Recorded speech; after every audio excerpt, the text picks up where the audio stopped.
कहानी रामायण से। हेलो दोस्तों, मेरा नाम है आचार्य स्वतंत्र शुक्ल।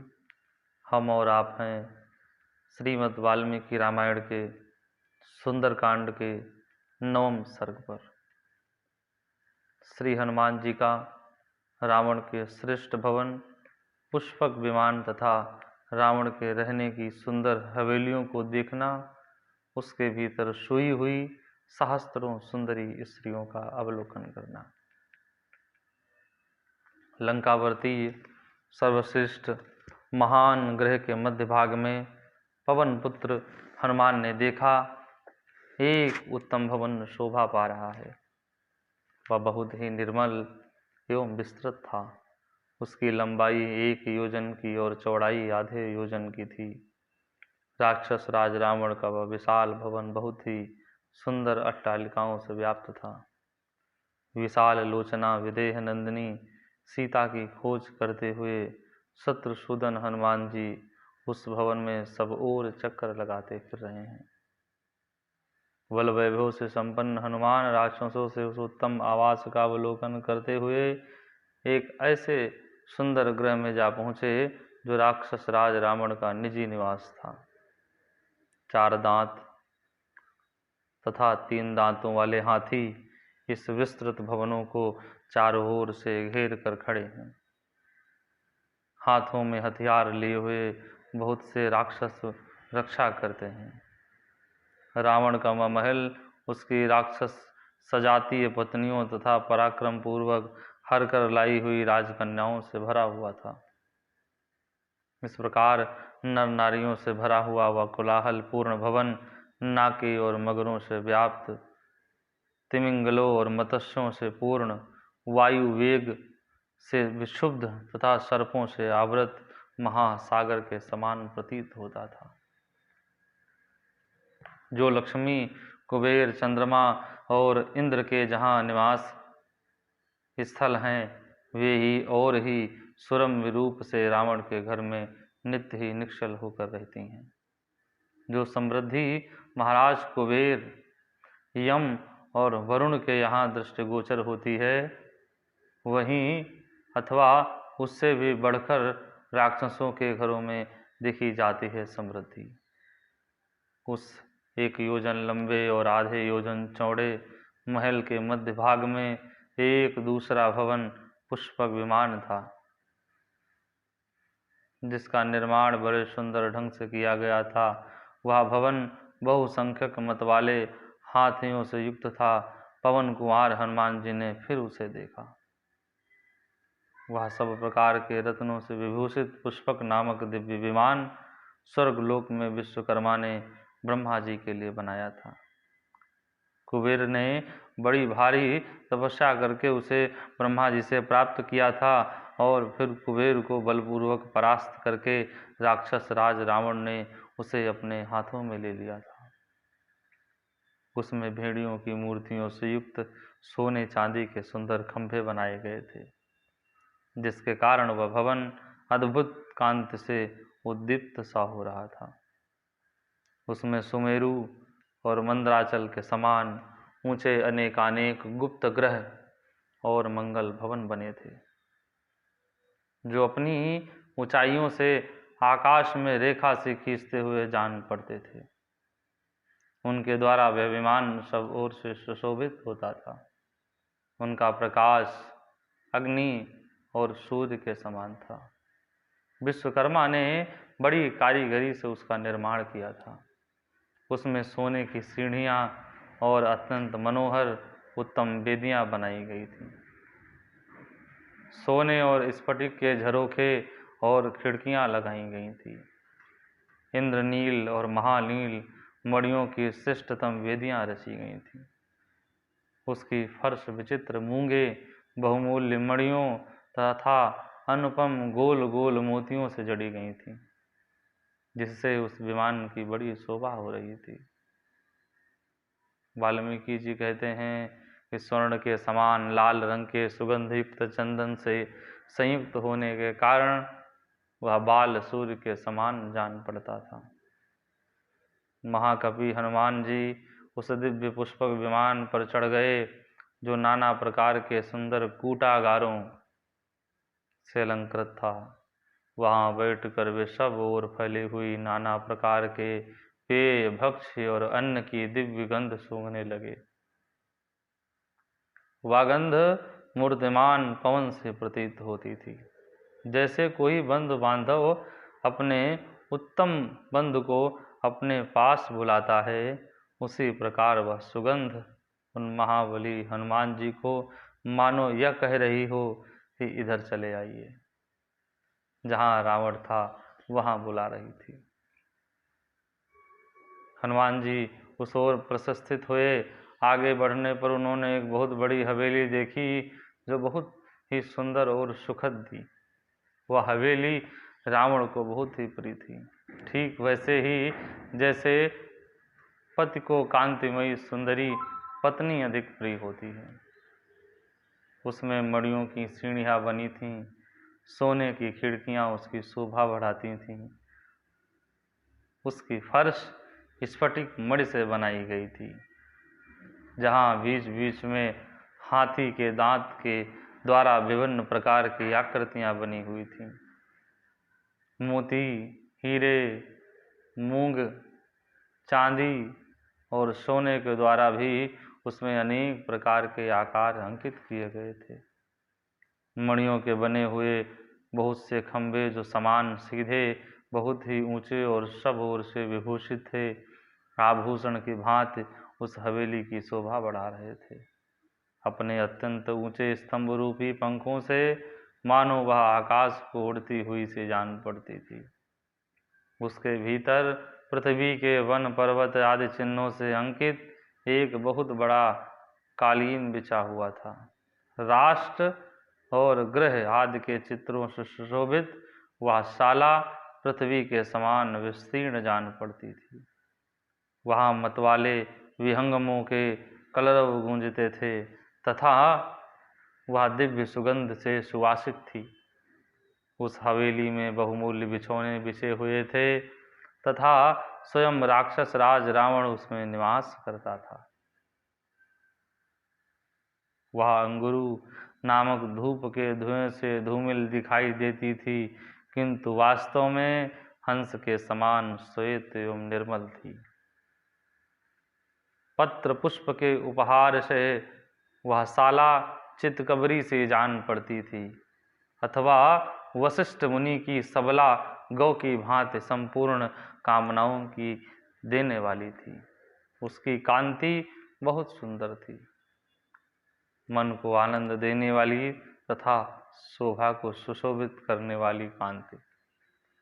कितना दिव्य महल रहा होगा रावण का। वह दिव्य शोक का नाश करने वाला तथा संपत्ति की जननी जान पड़ती हो। हनुमान जी ने उसे देखा। उस रावण पालित शाला ने उस समय माता की भांति शब्द, स्पर्श आदि 5 विषयों से हनुमान जी की श्रोत्र आदि 5 इंद्रियों को तृप्त कर दिया।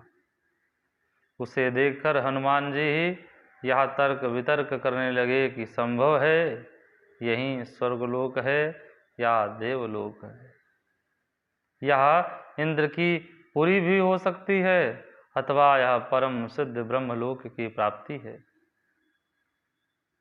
महामुनि हनुमान जी ने उस शाला में स्वर्णमय दीपों को एक तार जलते हुए देखा, मानो वे ध्यान मग्न हो रहे हों। ठीक उसी तरह जैसे किसी बड़े जुआरी से जुए में हारे हुए छोटे जुआरी धन नाश की चिंता के कारण ध्यान में डूबे हुए से दिखाई देते हैं।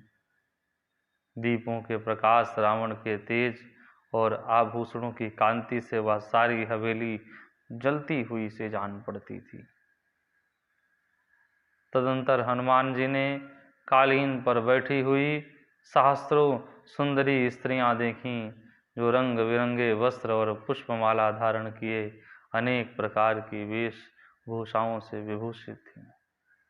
आधी रात बीत जाने पर वे क्रीड़ा से उपरत हो, मदपान के मद और निंद्रा के वशीभूत हो उस समय गाढ़ी नींद में सो गई थीं। उन सोई हुई सहस्त्र नारियों के कटिभाग में अब करधनी की खनखनाहट का शब्द नहीं हो रहा था।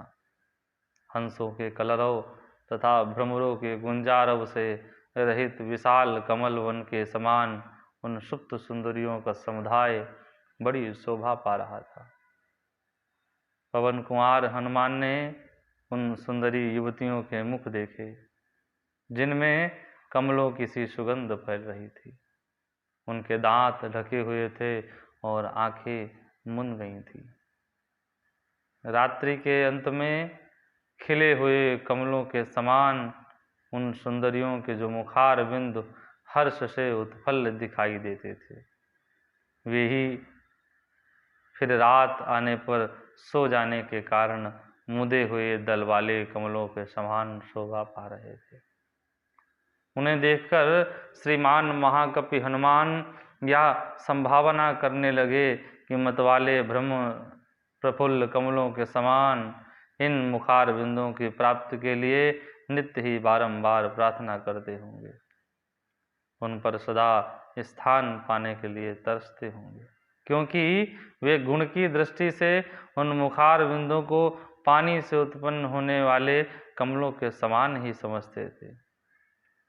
रावण की वह हवेली उन स्त्रियों से प्रकाशित होकर वैसी ही शोभा पा रही है जैसे शरद काल में निर्मल आकाश ताराओं से प्रकाशित एवं सुशोभित होता है। उन स्त्रियों से घिरा हुआ राक्षस राज रावण ताराओं से घिरे हुए कांतिमान नक्षत्रपति चंद्रमा के समान शोभा पा रहा था। उस समय हनुमान जी को ऐसा मालूम हुआ कि आकाश स्वर्ग से भोगाव सृष्टि पूर्ण के समान जो इन ताराएं नीचे गिरती हैं, वे सब की सब मानो यहाँ इन सुंदरियों के रूप में एकत्र हो जाती हैं, क्योंकि वहाँ उन युवतियों के तेज, वर्ण और प्रसाद स्पष्टता सुंदर प्रभाव वाले महान तारों के समान ही सुशोभित थी। मधुपान के अनंतर व्यापमाम नृत्य, गान, क्रीड़ा आदि के समय जिनके केस खुलकर बिखरे गए थे, पुष्पमालाएं मर्दित होकर छिन्न भिन्न हो गई थीं और सुंदर आभूषण भी शिथिल होकर इधर उधर खिसक गए थे, वे सभी सुंदरियां वहां निंद्रा से अचेत सी होकर सो रही थीं। किन्हीं के मस्तक की सिंदूर, कस्तूरी आदि की वेदियां पूछ गई थीं, किन्हीं के नूपुर पैरों से निकलकर दूर जा पड़े थे, तथा किन्हीं सुंदरी युवतियों के हार टूटकर उनके बगल में ही पड़े थे। कोई मोतियों के हार टूट जाने से उनके बिखरे दानों से आवृत की, किन्हीं के वस्त्र खिसक गए थे और किन्हीं की करधनी की लड़ें टूट गई थीं। वे युवतियां बोझ ढोकर थकी हुई अश्वजात की नई बछड़ियों के समान जान पड़ती थीं। किन्हीं के कानों में कुंडल गिर गए थे, किन्हीं की पुष्पमालाएं मसली जाकर छिन्न भिन्न हो गई थीं। इससे वे महान वन में गजराज द्वारा दली मली गई फूली लताओं के समान प्रतीत होती थी। किन्हीं के चंद्रमा और सूर्य की किरणों के समान प्रकाशमान हार उनके वृक्ष स्थल पर पड़कर उभरे हुए प्रतीत होते थे। दूसरी स्त्रियों के कादम्ब नामक पंक्षी के समान शोभा पा रहे थे। इस प्रकार वे हंस, कारड्डो अर्थात जलकाक तथा चक्रवाकों से शोभित नदियों के समान शोभा पा रही हैं। उनके जघन प्रदेश उन नदियों के तटों के समान जान पड़ते हैं। वे सोई हुई सुंदरियां वहां सरिताओं के समान सुशोभित होती थीं। किंकणियों, घूंघरों के समूह उनमें मुकुल के समान प्रतीत होते थे।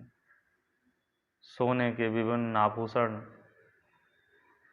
वहाँ बहुसंख्यक स्वर्ण कमलों की शोभा धारण करते थे। सुप्तावस्था में भी वासनावश होने वाली श्रृंगार चेष्टाएं ही मानो ग्राह थे तथा यश कांति के तट के समान जान पड़ते थे।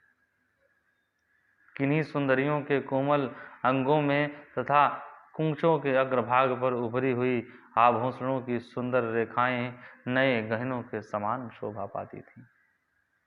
किन्हीं के मुख पर पड़े हुए उनकी झीनी साड़ी के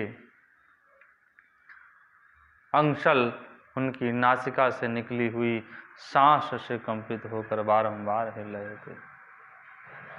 नाना प्रकार के सुंदर रूप रंग वाली उन रावण पत्नियों के मुखों पर हिलते हुए वे अंशल सुंदर कांति वाली फहराती हुई पताकाओं के समान शोभा पा रहे थे।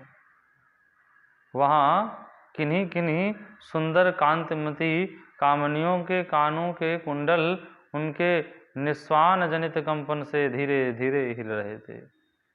उन सुंदरियों के मुख से निकली हुई स्वभाव से ही सुगंधित श्वास वायु शर्करा निर्मित आशव की मनोहर गंध से युक्त हो और भी सुखद बनकर उस समय रावण की सेवा करती थी। रावण की कितनी भी तरुणी पत्नियां रावण का ही मुख समझकर बारंबार अपनी सौतों के मुखों को सूंघ रही थीं। उन स्त्रियों का मन रावण में अत्यंत आसक्त था, इसलिए वे आसक्त तथा मदिरा के मद से परवश हो उस समय रावण के मुख के भ्रम में अपनी सौतों का मुख सूंघकर उनका प्रिय करती थी। अन्य मदमत्त युवतियां अपनी वलय विभूषित भुजाओं का ही तकिया लगाकर तथा कोई सिर के नीचे अपने सुरम्य वस्त्रों को ही रखकर वहां सो रही थी। एक स्त्री दूसरी स्त्री की छाती पर सर रख के सो रही थी, तो कोई दूसरी स्त्री किसी की एक बाह को तकिया बनाकर सो रही थी। इसी तरह एक अन्य स्त्री दूसरी की गोद में सिर रखकर सो रही थी, तो कोई दूसरी उसके ही कूंचों का ही तकिया बनाकर सो रही थी। इस तरह रावण विषयक स्नेह और मदिरा जनित वश के वशीभूत हुई वे सुंदरियां एक दूसरी के उरु पार्श्व भाग कट प्रदेश पृष्ठ भाग का सहारा ले आपस में अंगों से अंग मिलाए वहां बेसुध पड़ी थी। वे सुंदर कट प्रदेश वाली युवतियां एक दूसरे के अंग स्पर्श को प्रियतमा का स्पर्श मानकर उसमें मन ही मन आनंद का अनुभव करती हुई एक दूसरी के बाहु रूपी सूत्र में गूंथी हुई काले काले केसों वाली स्त्रियों की वह माला सूत में पिरोई हुई मतवाले भ्रमरों से युक्त पुष्पमाला की भांति शोभा पा रही थी। माधव मास अर्थात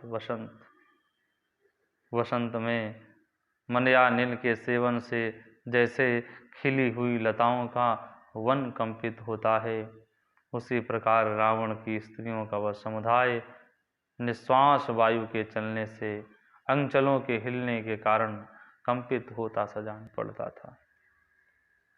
जैसे लताएं परस्पर मिलकर माला की भांति आबद्ध हो जाती हैं, उनकी सुंदर शाखाएं परस्पर लिपट जाती हैं और इसलिए उनके पुष्प समूह भी आपस में मिले हुए से प्रतीत होते हैं तथा उन पर बैठे हुए भ्रमर भी परस्पर मिल जाते हैं।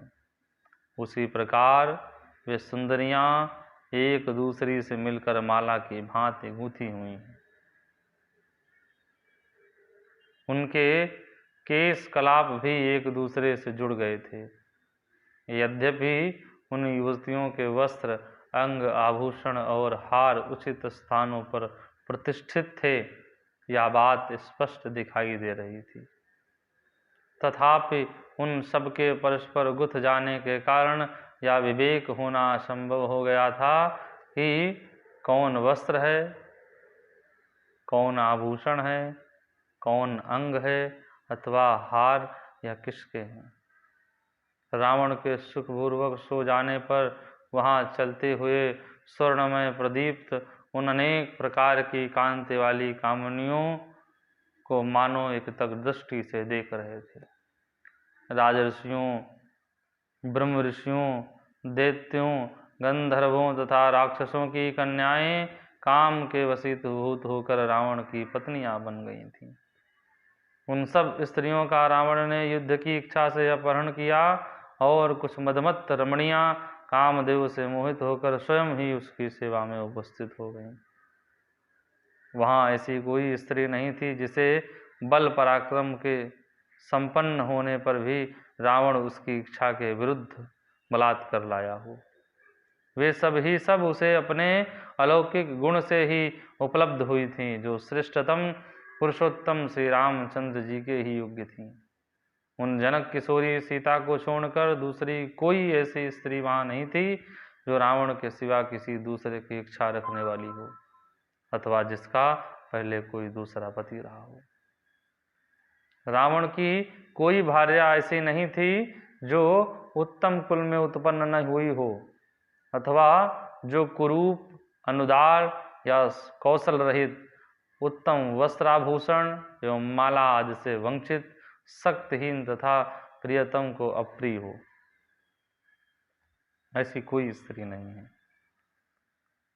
उस समय श्रेष्ठ बुद्धि वाले वानरराज हनुमान जी के मन में यह विचार उत्पन्न हुआ कि यह महान राक्षस राज रावण की भार्याएं जिस तरह अपने पति के साथ रहकर सुखी हैं, उसी प्रकार यदि रघुनाथ जी की धर्मपत्नी सीता जी भी इन्हीं की भांति अपने पति के साथ रहकर सुख का अनुभव करती, अर्थात यदि रावण शीघ्र ही उन्हें श्री रामचंद्र जी की सेवा में अर्पित कर देता तो यह किसके लिए परम मंगलकारी होता?